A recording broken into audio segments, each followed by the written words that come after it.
As accomplished as you are with your Super Bowl rings and the living you made, you could have easily, said, hey, I'm going to, take it easy, play golf or whatever. But you still got a burning desire to work, to coach, to do things. My motto is football was able to bring me through a whole lot. Football made me grow up as a young man, helped me grow up as a young man. Why not give back to the game that helped me grow up?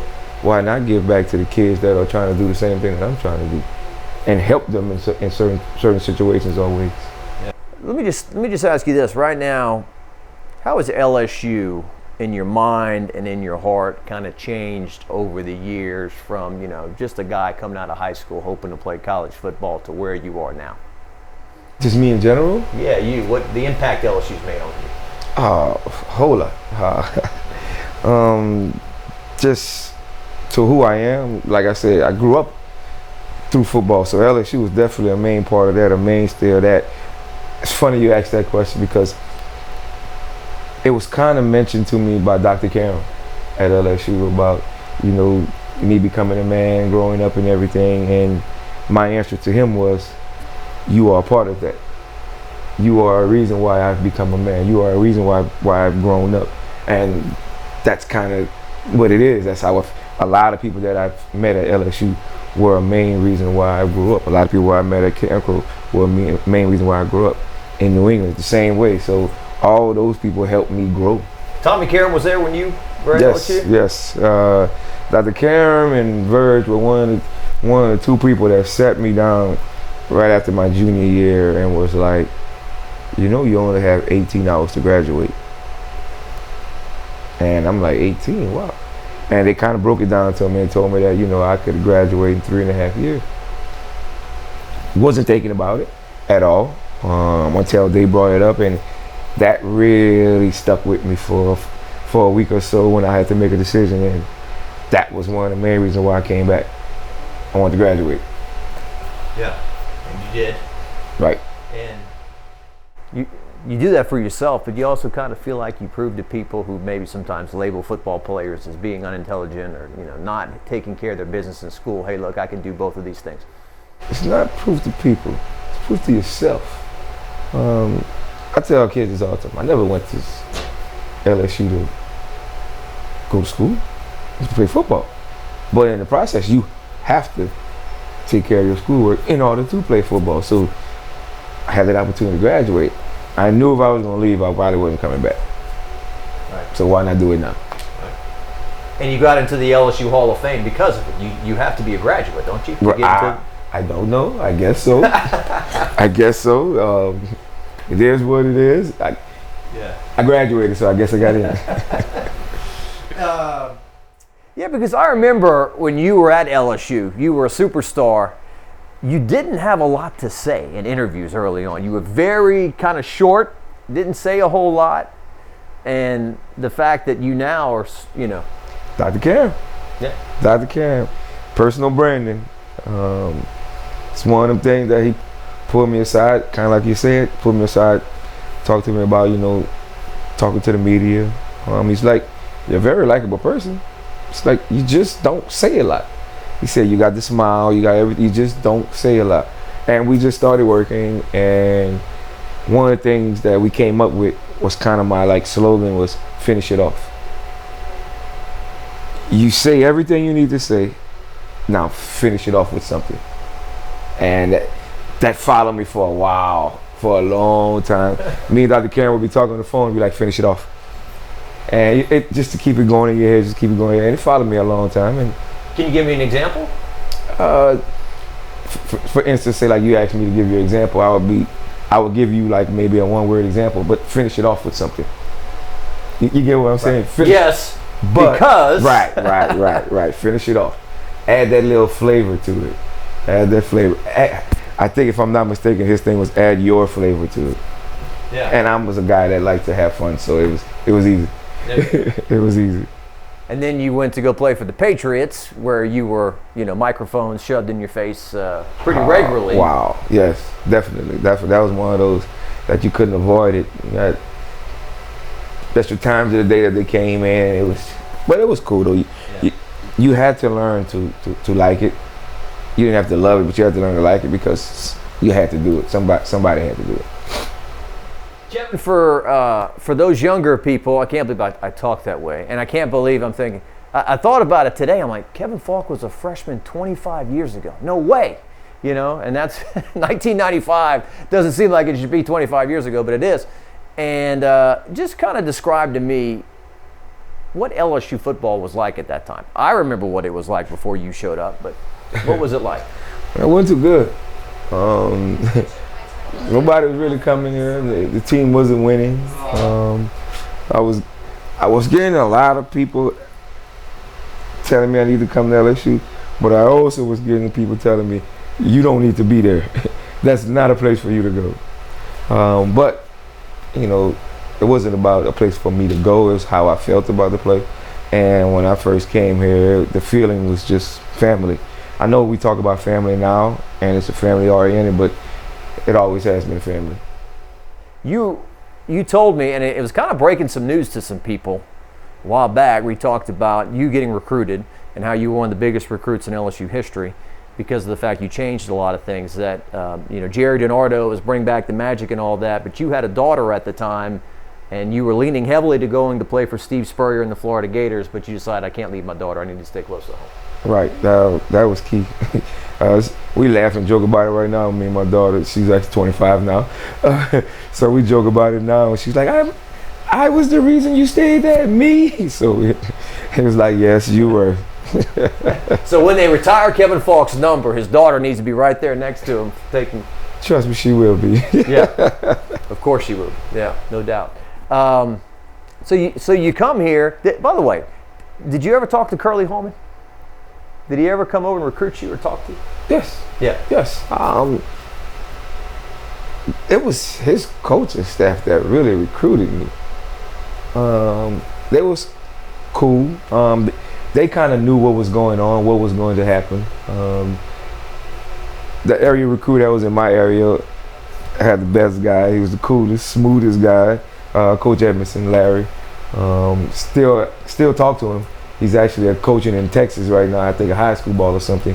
Okay. But I had a conversation with him a while. But he was one of the coolest guys, you know, to recruit me, and just had a real good relationship with him. So LSU is struggling. 6 straight losing seasons. These days, 8-5 is a losing season. No, this was like 4-7, right. 5-6, 2-9 right. In 1992. So what was it like when you to kind of shift to winning? Crazy part is everybody talked about the losing part of LSU. It didn't bother me that there was a losing team. The culture was good, the coaching staff was good, the players were good, you know, so that didn't bother me. It wasn't like they were just horrible. They had some good things about the program. And maybe a couple of added guys, a couple of added players could change that. You never know. And coming in, seeing the guys that was coming in, because I really didn't know guys by names at the time. Recruiting back then, it wasn't like it is now, where all the recruits know all the recruits. Right. They're able to contact each other, or they're able to social media, you know. But back then, there was no way that you could have figured out. But when we all came in and you seen the group of guys we had, it was like, wow. And then the guys we had on the team, maybe we can be all right. Maybe we can turn this thing around. Then you start practicing, and actually you can we really can turn this thing around. Yeah, because if that was today, they'd say, okay, Kevin, we need you to text such and such. We need you to yes. Tweet at this guy. Here's his number. Call him for me. Tweet at him or something. Yeah. Tell him he needs to come with you. Right. Yeah. And back then it was, and I might as well just bring up this story now. You know, Kevin, Mark Roman, and Rondell Mealy came on a public access show that I did when I was in college in 1998. And I just saw Kevin at Media Day, and I asked him, hey, will you come on and do this show? He said yes. And I didn't have Kevin's phone number. I didn't have any way I'm just relying on this guy's word that he's going to show up at this time 4 days later. I mean, these days I'd have to text you that morning, hey, everything's still good? Are you coming? You have to text me because you'd have to remind me. This guy's a man of his word. He showed up, Mark Roman. And these days you couldn't do that. You couldn't have, three athletes on a public access show on live television like we did. But that was, you remember that? Yes, definitely. I still got a picture of that. It's hanging up somewhere. I know I have that picture. Matter of fact, I looked at it the other day. You got a red shirt that said player on it. Yes. Yes. Oh, man. I mean, I could talk memories forever. 1995 was the Bring Back the Magic game, which I believe was the first sellout in Tiger Stadium in a large number of years, like maybe in 1983 or something like that. And, and that game was on Tiger Vision. Not everyone could watch it like today. Everyone sees every game. But what do you remember about like your first home game as an LSU Tiger in front of 80,000 people? Loud, very loud. I didn't think it could have been any louder. And then I graduated and then came back 2 years ago and was like, oh my God. But they added a few more seats in the stadium, so it was one of them like, wow. 22,000 more seats. Right, it's like, dang, how they did it. And so when you're going away, it happens so fast, you don't realize, like, hold on, they just put that side. Oh, okay. Yeah, but it's amazing, the feel. You get other guys that come in, there's like, I've never felt nothing like this before. And they've played at pretty darn good stadiums, but to experience it in Tiger Stadium is something different. Yeah, because when you play in the pros, you play for the top franchise in the New England Patriots, but that place seats, 66,000 or something like that. It's not, college, those are the biggest crowds you play in front of in your life. In your life. It's electrifying. Yeah. So, let's see here. 1995, you go 6-4-1, and that was like this year, back then. Right. Going to a bowl game, oh my God. Yeah, that was. I remember they're like, oh, we going to the bowl game. What bowl game we going to? We gotta wait to see. Oh, we going to the Independence Bowl, right up the street. We going to Shreveport. Excited to go to Shreveport. Excited to go to Shreveport. I remember that. And Michigan State was coached by Nick Saban. Awesome. What a story to tell. He looked a little different back then. He had those Coke model glasses on, and oh, Nicky. Yeah, you and Eddie Kennison just tore it up that day. Eddie Boo Kennison. I make people laugh now that he's actually took my spot in my position, him and Calvin. But I make people laugh. I was like, yes, that guy right here, it's the guy that showed me how to catch punts when I knew how to catch punts. So that's telling you something about that guy. To this day, I think he's got the record, longest punt return in LSU. He should not have perhaps returned the punt. He ran it out of his own end zone. Yeah, sure, but that's the reason why it happened. 101 yards or something. That's exactly 101 to be exact. Let's see, 1996, you go 10-2 that year. Some big wins, but tell me about the lessons learned in the swamp in 1996. Ooh, that's when we got our butt whipped. Yeah. Ooh. I think you told me something like, I learned I can't run side to side in this league. Oh, you can't run lateral in that. Well, you can't run lateral in the SEC at all. Everybody's fast. The linemen, linebackers. The SEC is the league where if you want to get NFL ready, you come and play here. Yeah. But in the swamp, at that time,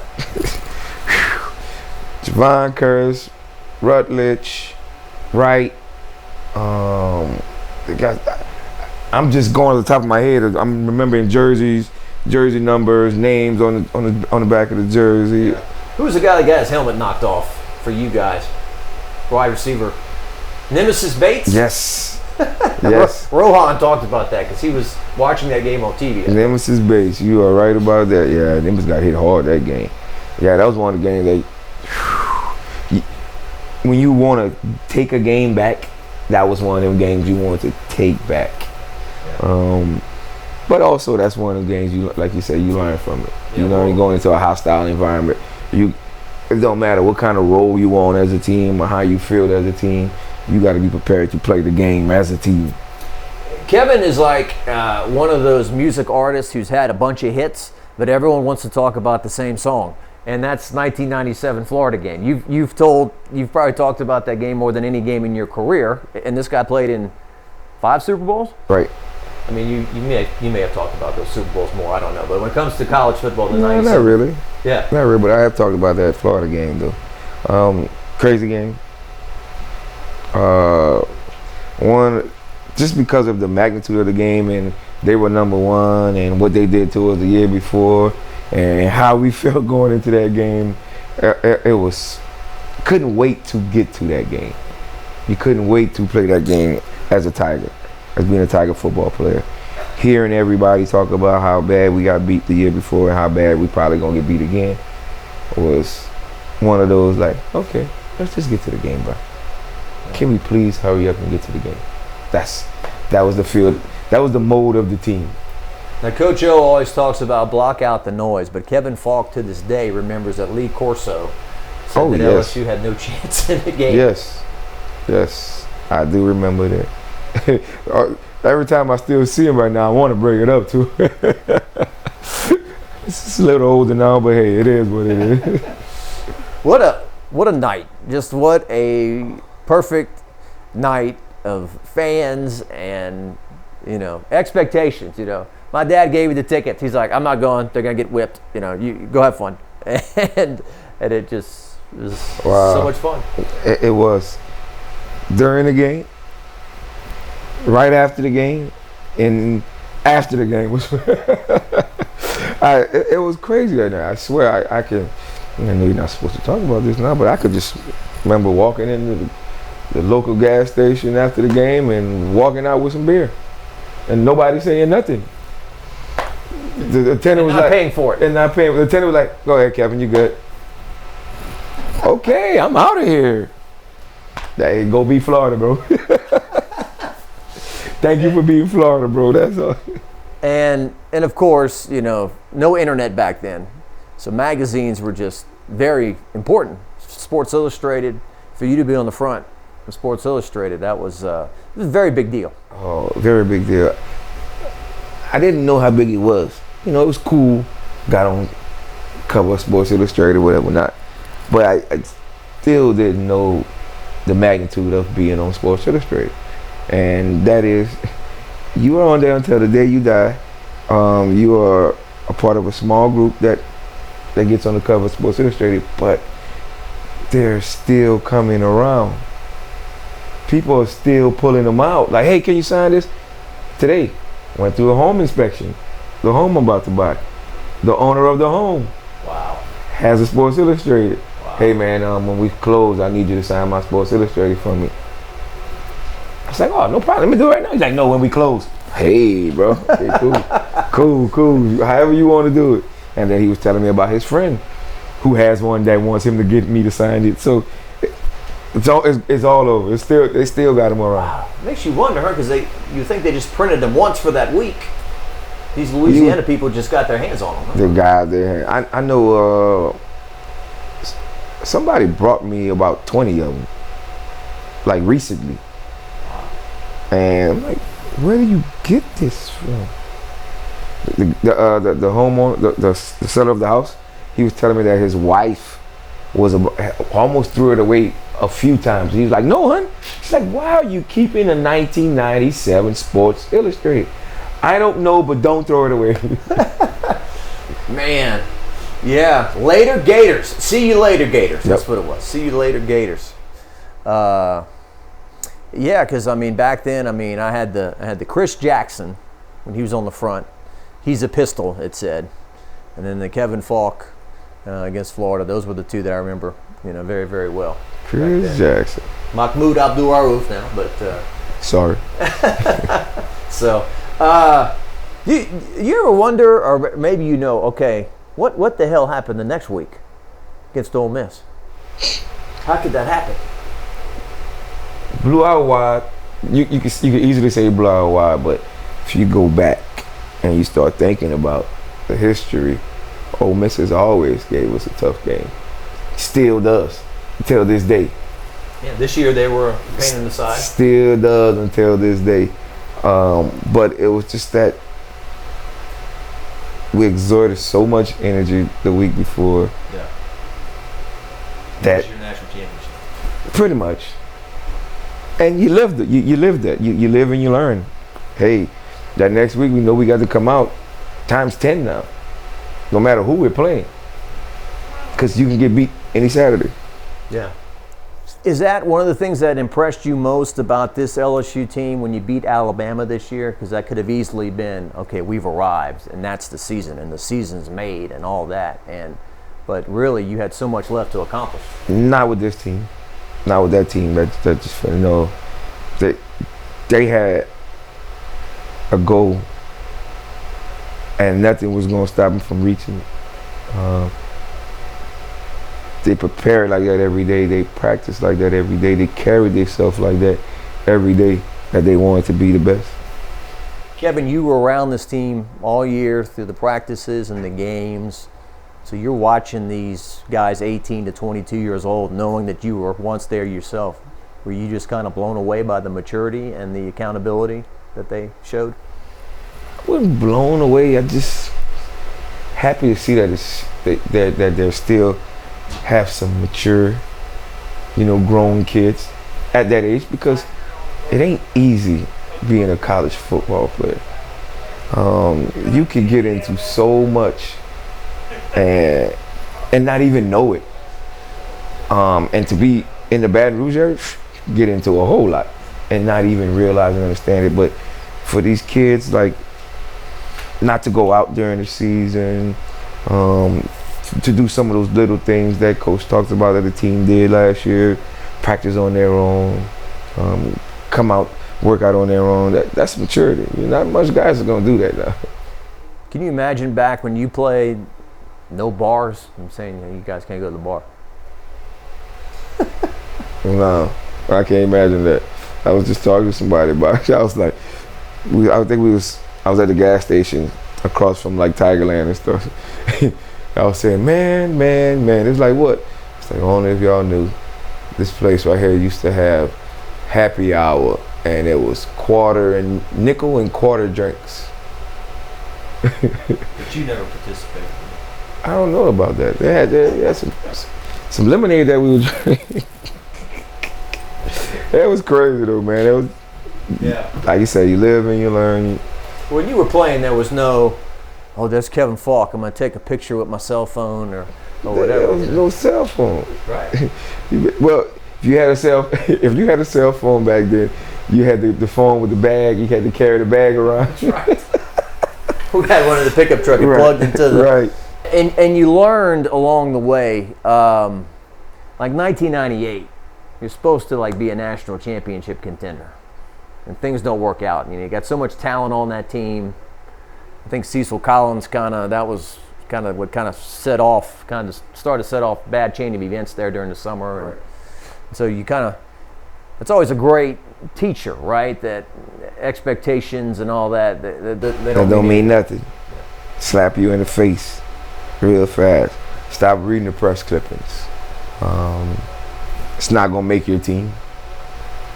You and your teammates, it was gonna make your team. I think we just didn't prepare well enough. You said it.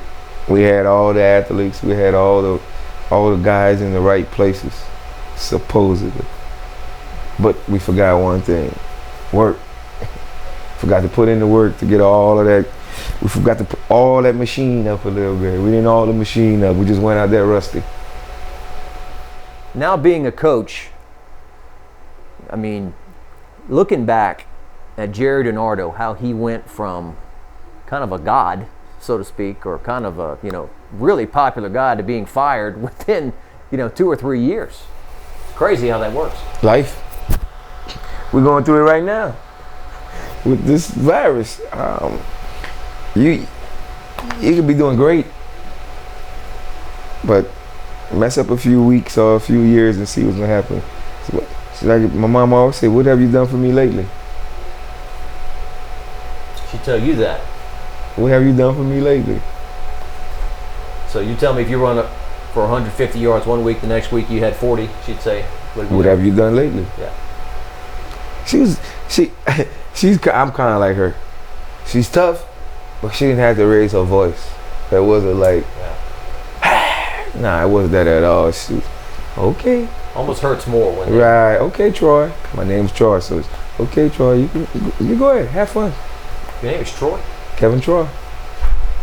Gotcha. Okay. Well, I learned something new today. Did not know that. Your time, you played 13 years? 13. I don't know how. You and Devery Henderson are at least two guys I can think of who played for one high school, one college, and one NFL team. Your whole career. That's pretty rare, huh? Very rare. Very rare. I almost broke that one. I almost went to Tampa. Yeah. In year 6. But it didn't make sense to leave, so I stayed. You're a coach now, and one thing you told me years ago that really stuck with me is that when you came out of LSU, you were LSU's all-time leading rusher. Bill Belichick said, Kevin, we're going to make you a third down back. And you were a little, what? I am an every down back. So, no, we're going to make you a third down back. You told me if you would have been an every down back, maybe you would have burned out in 3 years. But being a third down back, being a kick returner, this prolonged your career. Definitely. I can remember the time. Calling my agent. Excuse me. Asking my agent to get me out of here. My agent telling me be patient. God has a plan for you. You never know what God has planned for you. And it's just like, okay. Sit back, and then year 7, year 8, and I'm just looking back at it like, wow. I'm not the starter, but I probably play more than the starter. And if I'm not playing more than the starter, I'm playing a lot because I'm playing special teams as well. So it took a while to be like, wow, okay, this is actually working out to a whole lot. Because I'm not asked to be in there every play, but I'm almost in there every play. Right. Your rookie year's 99, right? Right. So you're Pete Carroll, which Kevin reminded me once. I was like, oh yeah, you played for Pete Carroll. He was the coach initially. Yes, Pete Carroll. Oh, Pete. Pete's a great coach. Pete's a player's coach. Whatever the players want, he's gonna get it for the players. However the players want it, he's gonna do it for the players. But you gotta do your part on the field. And your boss now, Ed Ogeron, I mean, he's pretty much patterned this LSU program after a lot of Pete Carroll's structures. Yes. You can see it, but he's different than Pete. All right, good way, in a good way. Pete is who he is, and Coach O is who he is. Yeah. And both are guys who had to have some setbacks. You know, Pete Carroll with the Patriots, that didn't work out well. No, it didn't, and it was all our fault.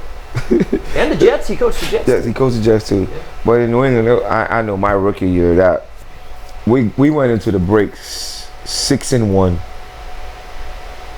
6-1 into the break. We finished the season 8-8. So New Orleans Saints, like the Jim Haslett days, they did stuff like that. 6-1, come out of the break 8 and come back after the season and go 8-8. Wow. Kevin Faulk is a legend already, but that picture you'll find of him online where he's standing up like that after the 2018 game has further enhanced your legendary status. My Coach Byers called me when he seen that picture, and he was like, the last time I remember seeing you that mad, and he gave me an example, and I was like, Coach, that is not a place I want to be in too often at all. Looking at that picture, and I'm like, I know me. I just know, the thoughts in my mind going on right now. Because you're a God-fearing man, you brought up getting angry is not right. Because if I get angry, that means I've done balled over. You know that pot that you have on the stove that's just balling, and the bubbles get bigger and bigger and bigger, and then it finally over. That was it. Everything boiled over that night because you guys felt like you got screwed over in more ways than one in that game. More times than one. And Coach O, I mean, I talked to him about it yesterday. He's never going to forget that game as long as he lives. Nah, you can't. How can you? How can you? for many different reasons. Right. Many different reasons. It was funny though. Can laugh at it now. Getting on the plane after that game, and I'm like, oh shucks, man. Oh, what did I do? So I'm just thinking about it. So feel somebody tap me on the shoulder in the back, cause he sit down right there. So I feel somebody tap me. I'm like, turn around. Hey, T-Boy, heard you had to get into somebody. And it was like, yes, sir. Don't let nobody mess with our coaches.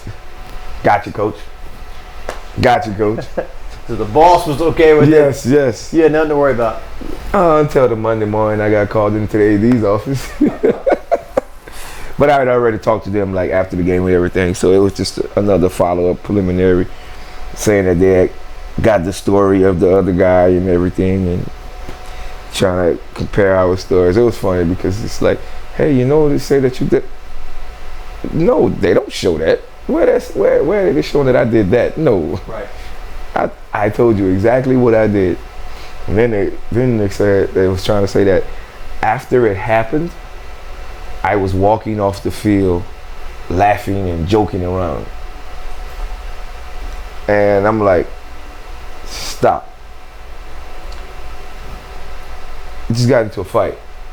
Now you tell me if you get into a fight after a fight, if you're gonna be laughing and joking around. Well, that goes back to that picture. If I show that picture of you and say 5 minutes later you're laughing and joking, that'd be one heck of a personality switch. Huh? Exactly. Exactly. But Kevin's bipolar. Well, that I am. I am that, but not in that aspect. We're all bipolar, I think. Right. Yeah, because I asked you about that at walk-ons last summer, and I got some fan that, why'd you put him on the spot like that? Why'd you ask him about that? It's like, well, you know, this is come with the territory, bro. He's part of the news that day. Come with the territory. Stuff happens. That was Jimbo's little something. Nephew, huh? Nephew. Something like that. Did you actually hit him? Hell yeah. He swung at me. Because all I've seen is that photo. He swung at me. He swung at me twice. I remember dodging one, blocking the other, and then the natural reaction was swinging. When did John Battle's blow come in? Speaking, they brought that up to me too, and I'm like, I never seen John swing or hit nobody. So then they sent me the video of him. So in the video, I'm looking at the video, I'm like, okay, I understand why you asked me. He did hit the kid. He did hit the kid. But if you look while he throwing his punch, I'm getting hit. The kid was throwing another punch. Yeah, you were dodging. Right. So it was like, I didn't know that he punched. Man, you know, I go up to him and they go, man, I didn't know you hit that. This all started with Cragthorpe? Yes. It was crazy. Because the whole video you see Damian Craig running across the field. Yes. Taunting you. Almost hit Coach O. Who'd been dead? Runs in the front of, and this is what got us. He runs by one of our strength coaches who he was a coach with at Florida State with Jimbo. Didn't tell him nothing because he knew that dude. But then he passed by Cragthorpe doing all this. So he's running by, and I don't know if the kid was like making sure he was all right, but the kid running behind him. So Cragthorpe was like, Damian, that's BS. That's unprofessional, you know, just something to that effect. Well, the kid turns around and comes and pushes Cragthorpe in the chest. Now it's like, whoa. I'm standing up, I'm like, whoa. And then like a crowd comes by and I grab Coach Cragthorpe, and then we're walking in the crowd, and then I see Damian, and I'm like, bro, you wrong, bro. You wrong for that. That was bad. And then I seen the red shirt. And I walked up to him, I'm like, man, what are you doing? And that's when he swung on me. And that's when you... Yeah, you want to call it that. The Twitter reactions were, you know, oh my God. Guys that covered you in New England, oh, I know Kevin Faulk. This is a bad idea to pick a fight with Kevin Faulk. Your forearms are like, you know. Yeah, my fist kind of got bigger. I don't know. you know, Sure, you got the veins in your neck too. Mm-hmm. Yes. Wow. Not a place I want to be. Yeah. Kevin Faulk, fist bump. Appreciate you. Fist bump, elbow bump.